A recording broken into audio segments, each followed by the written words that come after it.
Pertempuran sengit antara Demak dan Jipang, wafatnya Pangeran Pasarean putra Sunan Gunung Jati, Cirebon.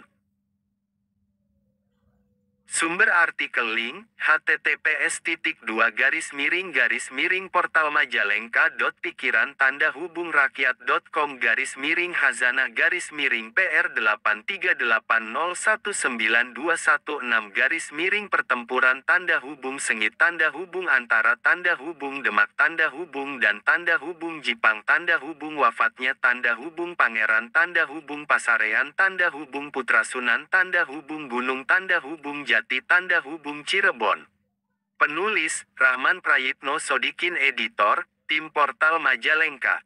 Muhammad Arifin atau yang berjuluk Pangeran Pasarean adalah salah satu putra Sunan Gunung Jati, Cirebon.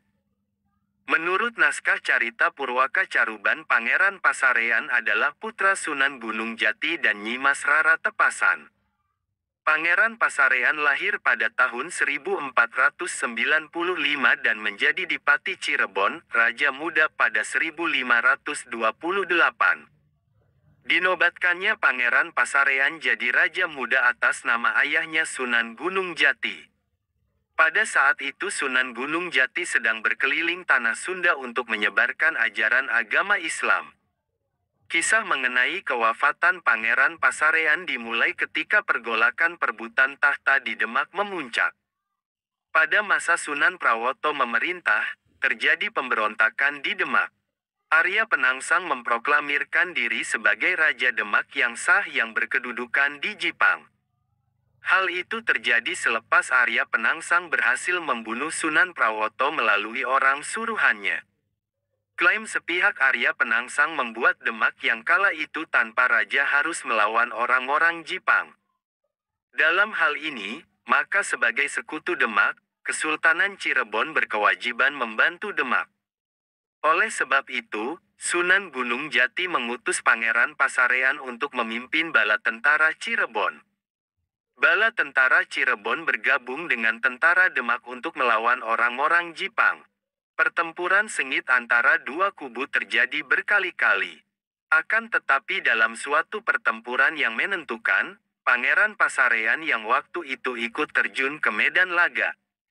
Pangeran Pasarean berhasil dibunuh oleh barisan tentara Arya Penangsang selepas melalui pertempuran yang alot.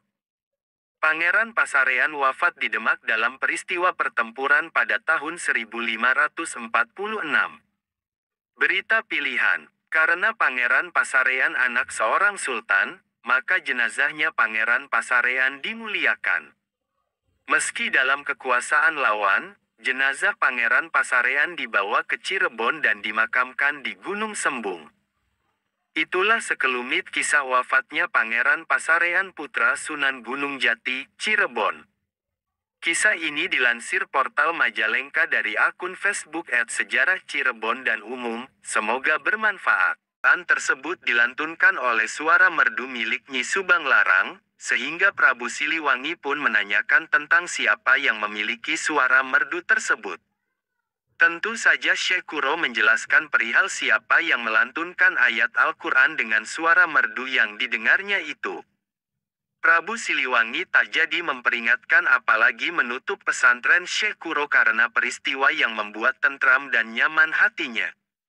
Alih-alih menutup, Prabu Siliwangi malah mengutarakan ketertarikan hatinya kepada Nyi Subang Larang di depan Syekh Kuro. Dengan kondisi Prabu Siliwangi yang masih menganut ajaran Hindu, Syekh Kuro pun memberikan beberapa syarat agar tujuannya tercapai. Hingga akhirnya Prabu Siliwangi saat menjadi Raja Pajajaran telah memiliki istri yang bernama Nyi Subang Larang. Itulah sekilas tentang awal mula perjalanan cinta Prabu Siliwangi terhadap Nyi Subang Larang yang mulanya tertarik akan merdunya lantunan ayat suci Al-Quran hingga mantap menjadikannya istri. ******